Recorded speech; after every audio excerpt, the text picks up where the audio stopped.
जैसे कि आप लोग देख सकते हैं इस पोस्टर में बृजभूषण शरण सिंह का बर्थडे है, उसी के उपलक्ष्य में एक पोस्टर चारों तरफ रोड पे सड़कों पे लगाया गया बैनर। उसी में पावर स्टार पवन सिंह भी आपको दिखाई दे रहे होंगे। तो दरअसल बात यह है कि बृजभूषण शरण सिंह कैसरगंज उत्तर प्रदेश के सांसद रहे हैं 6 बार।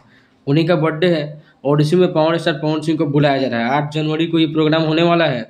ये जो नंदिनी सूर्य संग्राम का आयोजन किया जाएगा, 3 तारीख को इसका ऑडिशन शुरू हो जाएगा, 4 तारीख को क्वार्टर फाइनल होगा और 5 तारीख को जो है 5 जनवरी इसका सेमीफिनाले होगा और ग्रैंड फिनाले जो है 6 तारीख को होगा, 6 जनवरी सोमवार को।